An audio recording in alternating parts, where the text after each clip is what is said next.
What's up, everyone? You are checking out the Uncensored Pro Wrestling Podcast. I'm your host, The Hot Commodity and C. And I'm joined by my own personal hot commodity. What's up? He's knitting. And we are here to say goodbye to 2025 and hello to 2001.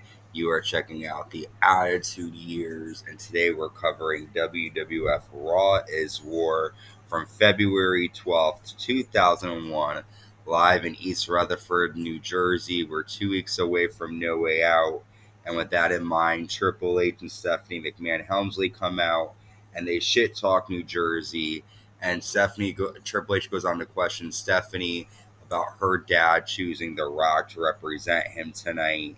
As The Rock takes on Rikishi, Rikishi represents Stone Cold.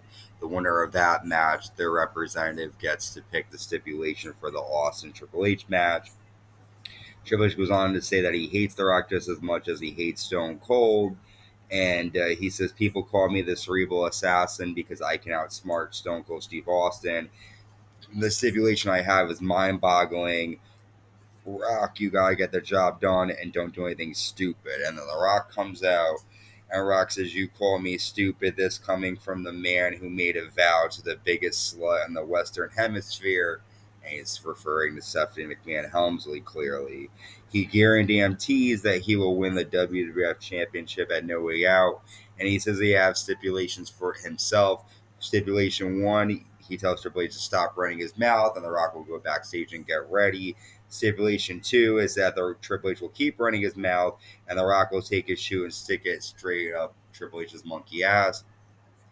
The Rock then walks down into the ring, and then Rikishi comes out, and Rikishi asks The Rock why he would start a fight with Triple H when he knows he has to take on the Rikishi.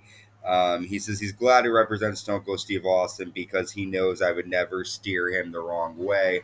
That being a reference to Rikishi running over Stone Cold. Stone Cold then comes out and he says, Rikishi, you're one funny diaper wearing bitch. Normally, I'd want someone to whoop your ass, but after the match is over, I'll give you a beer and then I'll give you a stunner. And then both Triple H and Austin declare that they're going to stand at ringside to make sure their representative wins. And then Triple H starts to put his finger in The Rock's chest by saying, you better do what you're supposed to do. Rock attacks Triple H, but then Rikishi attacks The Rock and then super kicks Stone Cold Steve Austin. Triple H and Rikishi are left standing, but we have a crazy night ahead of us.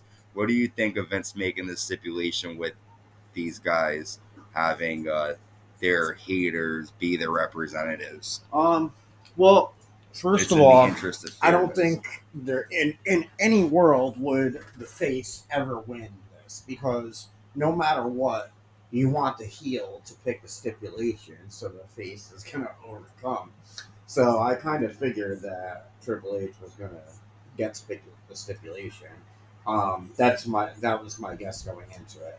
Um, I think it just causes a lot of drama, and Vince can just sit back and, I'm sure he wants to see his son-in-law as champion again and keep it in the family, and this is kind of his way of assuring that and still being quote quote fair. We'll see how that plays out in the main event if it does work out for Triple H. We have Intercontinental Champion Chris Jericho defending against Eddie Guerrero. During the match, Jericho applies the walls of Jericho. He's about to get the victory until X-Pac returns and lays out Jericho with an X Factor. Jericho gets the DQ victory. And remember, it was Chris Jericho who injured X-Pac a couple months ago, and X-Pac is back to get some revenge on Chris Jericho. What do you think of seeing X-Pac come back here? I like X Pac as part of DX, but without DX, he's not really like anything. And I just felt like it wasn't a very exciting comeback, and we just saw him fight Jericho for so long. And I get that Jericho was one that supposedly took him out, but it was probably rehab. So Probably. I don't know. What I don't think. I think X Pac's days are probably numbered anyway. So We then see Vince him and McMahon. Road Dogg both are like nothing without DX. Yeah, I agree. Vince McMahon, Trish Stratus, and William Regal all arrive in a limo.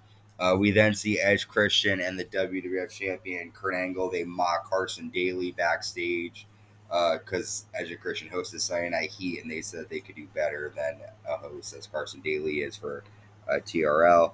Triple H then goes backstage and asks Rikishi to lay down for The Rock. Rikishi says no, and then Triple H goes to attack Rikishi with he grabs like a lid, but Haku walks in, and Triple H clearly decides not to. Yeah, he had like a big suitcase he was gonna smash. Yeah, we'll have to see. But Triple H was smart enough to not do that. Well, I think Rikishi was smart enough to have backup. He yeah. knew. I think he knew when Triple H was talking to him what he was going to ask, and he knows what happened to Billy Gunn. So it was smart of him to have backup. I agree with you. Moving on, we see Lita and the Hardy Boys. They're taking on Terry Runnels, Perry Saturn, and Chris Benoit. During the match, Malenko comes out, but Lita and the Hardy Boys get the win after Lita hits Terry with a twist of fate and a moonsault. Immediately following the match, though, Malenko clotheslines Lita, and clearly this rivalry with Lita and Malenko is far from over here. What do you think? I don't know. It's getting kind of repetitive. Stale. And it's like, we know Lita's not going to end up with him. I mean, I didn't even think back then. So it's just like, what's the point? Like, where's the end going to be? It really. I thought it was when I watched it when I was little, I didn't realize that this went on for so long. If I watched it now, I think, oh, Lita's going to turn on the Hardys. But, like, that's not going to happen. So it's stupid. Yeah. We then have WWF Tag Team Champions. The Dudley Boys come out. They're on commentary as we get a number one contenders match, Edge and Christian versus the Brothers of Destruction, and that's Kane and The Undertaker. Winners fight the Dudleys at No Way Out. During the match, though, Kane tosses Edge into the Dudley Boys. The Dudley Boys then attack both teams, and then Vince McMahon decides to book all three teams in a triple threat match at No Way Out. And you kind of suggested that was bound to happen, but what do you think of being correct with this? Yeah, I'm excited to see the match. We've seen all of them as champions, so I guess may the better man win. Better team. The better team. Vince is then on the phone with I think Linda McMahon's doctors, and he wants Linda to be medicated because he has a great Valentine's Day plan for her for SmackDown. He wants her to be on SmackDown. And what do you think is going to happen if Linda shows up to SmackDown? I think he's going to do something really shitty. I think that he's going to medicate her and possibly, have Trish around her or something. I don't know. We'll see. But I know it's not going to be nice. We then see Triple H with Stephanie McMahon and Helmsley taking on Billy Gunn. Last week, Triple H attacked Billy Gunn on SmackDown. Billy lands a jackhammer, but the game kicks out. The game attacks Billy Gunn's shoulder and lands a pedigree, and Triple H gets the victory over his former friend. Good match here between the two. They both are friends, so I could see them putting on a good match. And good but stuff. You kind of knew that Billy Gunn wasn't going to beat Triple H, but it was decent though. We then see, this is kind of strange, X-Pac comes out, and he's supposed to take on Scotty 2 Hotty. The two men fight for about a minute, and then Scotty looks like he hurt his knee. So then X-Pac grabs the mic, he mocks Scotty, and he says he wants real competition and challenges Grandmaster Sexay. X-Pac gets the quick win after an X Factor. After, though, Chris Jericho runs out, attacks X-Pac, lays out X-Pac with the Lion Saw. However, Just Incredible from ECW shows up and attacks Chris Jericho with his steel chair, and it looks like he's working with X-Pac here. Just Incredible was Aldo Montoya in WWE back in '96, but he is better known for his days in ECW. What do you think of Just Incredible appearing? I mean, you didn't have any idea who he was. Yeah, I don't really know who he was, except for, Maven put out a video about what a scumbag he is, and, Maven tried to get him to, defend himself, and he just looked like a total fuck doing it. He's like, yeah, sure, I ripped off fans and did this and that, but I didn't rip them off that bad, so it was just ridiculous. He's seen better days for sure. But it's kind of funny that stuff just came out, and then we see him. So. Just Incredible's best days are definitely behind him for sure. Al Snow comes out, and he's dressed up like his best friend Mick Foley. He's wearing all of Mick Foley's Mankind getup, and he plans on protesting Vince McMahon's fairness. He says that Vince is in the interest of screwing Mick Foley. The way you fired Mick was not nice and wasn't fair. Mick Foley lives through me tonight, and he plans to protest. Vince then comes out and says, I'm all about fairness. Just for the record, Trish and I are just friends. Either leave or I'll physically remove you myself. And then William Regal comes out and he says, I'm the goodwill ambassador of WWF. He tries to calm down Al Snow, but then Vince McMahon low blows Al, and then William Regal stomps Al Snow, and Vince and William just continue to mock Al, and Al needs to give this up. Like, he keeps getting fucked over by Vince. Why do you keep doing this? Either that or we're going to see Mick Foley come back. We could see that happening. But yeah, I don't remember Al Snow dressing up as Mankind, so this was funny to see here. The cat is at WWF New York, and she's stripping, and fans are going wild.